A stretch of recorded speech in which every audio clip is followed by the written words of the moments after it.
It's kind of funny when families come together and they talk about the past and they're with their grandparents and they just can't believe that their grandparents bought a house for $35,000 or, something close to that. Now, in this particular case that I'm talking about, these grandparents bought a large home. It was 5 bedrooms. It had a basement. It was sitting on a half acre. And they really don't tell you that it was kind of expensive at the time, but to pay $35,000 just seems, crazy. But it really is a true story. The reason why I know it's true is because it's my kids and their grandparents who had this situation. Now, grandparents have since passed away several years ago, and that same house that they bought for $35,000 sold for nearly $700,000. So that's a combination of two things. Obviously, it can be in real estate a condition of demand, which was part of it. And then the other part of it is inflation. Now, I'm just one generation later, but my kids still can't believe what we bought our house for. We built it in 1996. We put it on 2 acres, about 6,000 square feet, 7 bedrooms, 5 baths. Yeah, we have a big family. And we paid a whopping $269,000 for everything. And I know that just seems incredible. Happens to be where I live, wasn't quite as in demand as after we moved, then this particular area just became high demand. Now today, one of the businesses I own is a building company, and we would build that same home on 2 acres for just over $2.8 million. So obviously our kids are kind of drooling over the fact that we paid $269,000. But even then, just so you know, it really wasn't cheap for us at the time. And in our particular area, a nice basic home today is, between 400 and 800,000 or more. So what's funny is that their kids one day are going to look back and be jealous that their parents were able to buy their first homes for $600,000 or something crazy like that. Now, can you imagine in the future $1 million starter home? That's probably where we're heading. Now, being in the financial world, I'm always hearing about people talking about becoming a millionaire. And I keep thinking to myself, $1 million just isn't what $1 million used to be. Now, it might have been okay 10 or 15 years ago to have $1 million. But today, if you want to retire on a decent income, $1 million just might not cut it. So I want you to consider this. Suppose you make $100,000 today, and inflation is going to rise just a very moderate 4% over the next number of years. Did you know that the cost of living adjustment in 10 years for that same $100,000, you would need $148,000 to buy the same amount of goods and services that $100,000 buys today?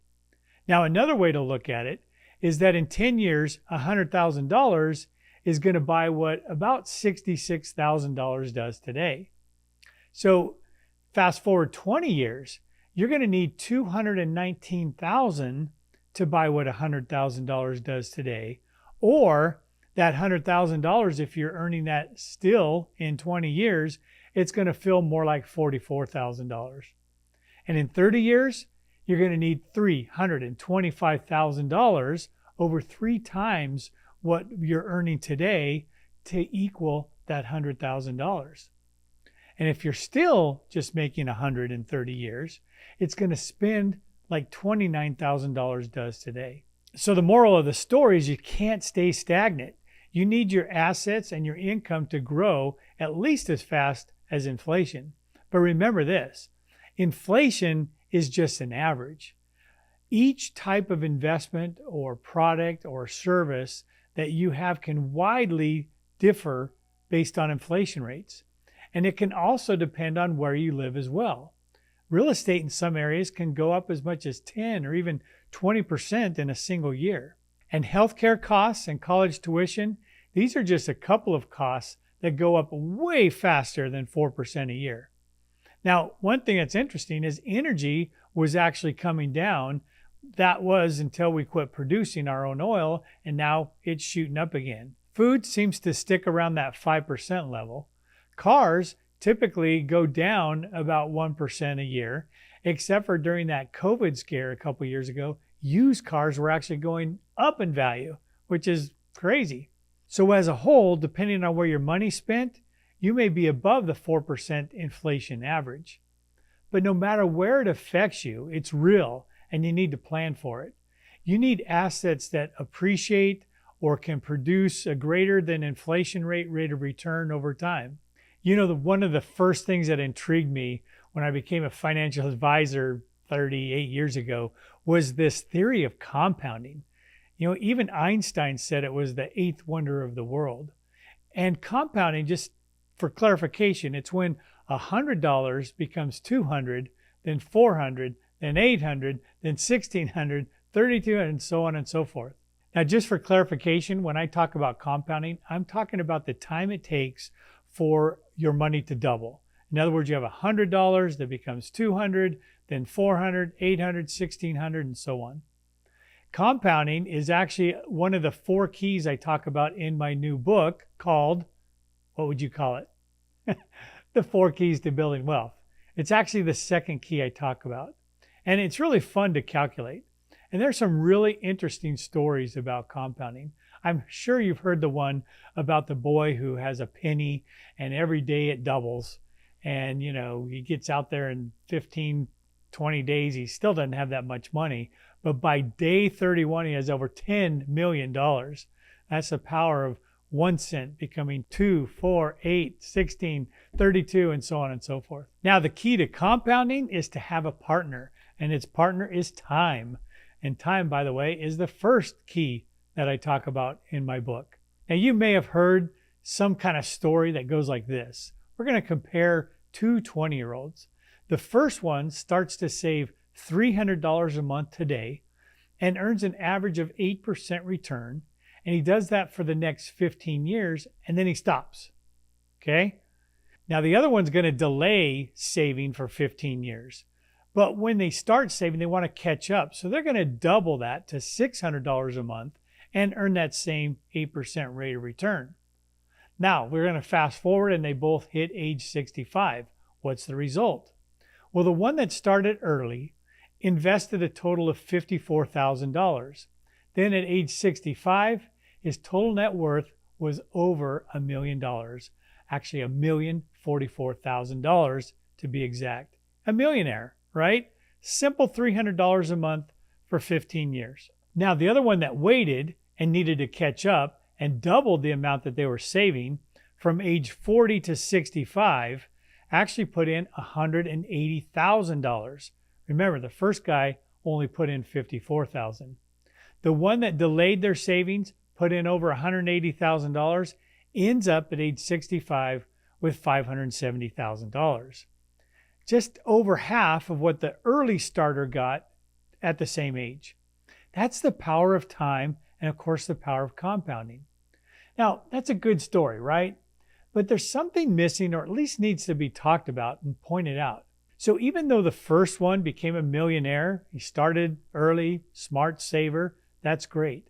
But what's missing is a simple calculation, and that is inflation, because it's a silent killer, but it's there, lurking, taking away your purchasing power. Think about it like this. If you were 20 years old today, and I handed you $1 million, and let's just say that you were very, very conservative. You were so worried about losing it. You didn't want to lose it. So what you did is you put it in a safe, tucked it under your bed, and you waited till retirement.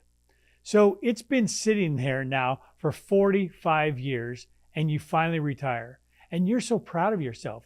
You were disciplined. You never touched it. You were tempted to spend it every once in a while, but you kept it under your bed. That whole $1 million is still there.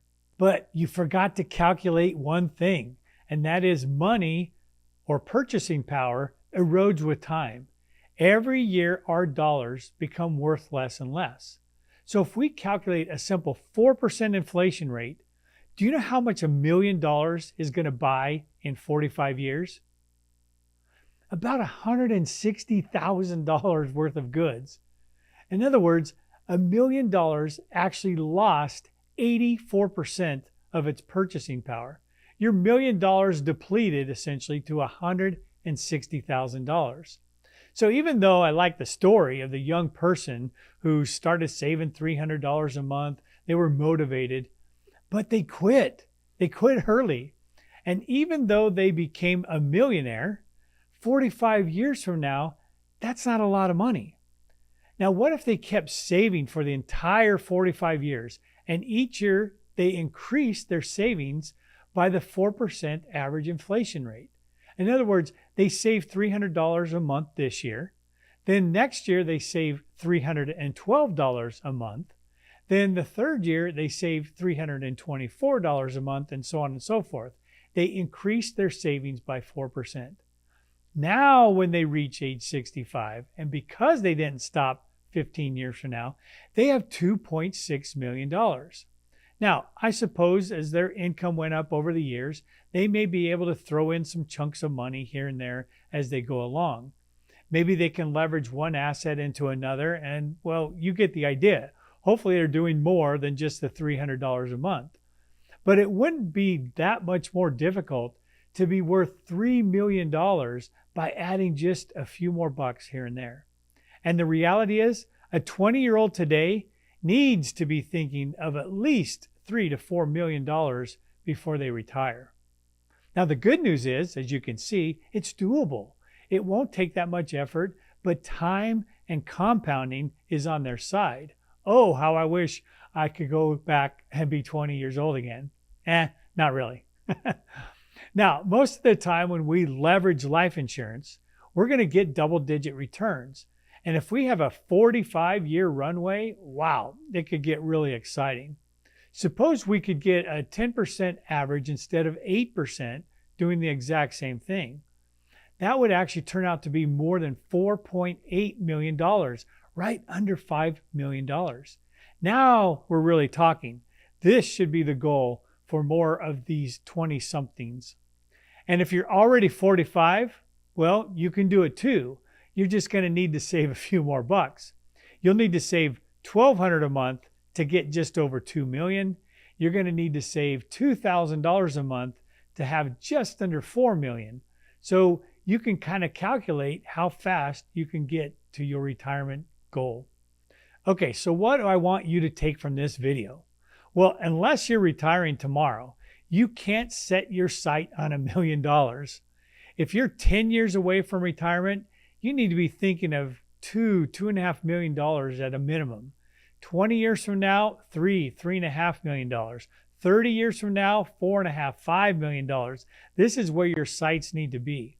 Now, that's not going to feel like more than $1 million does today, but $1 million today is somewhat workable. It's still a pretty good chunk of money.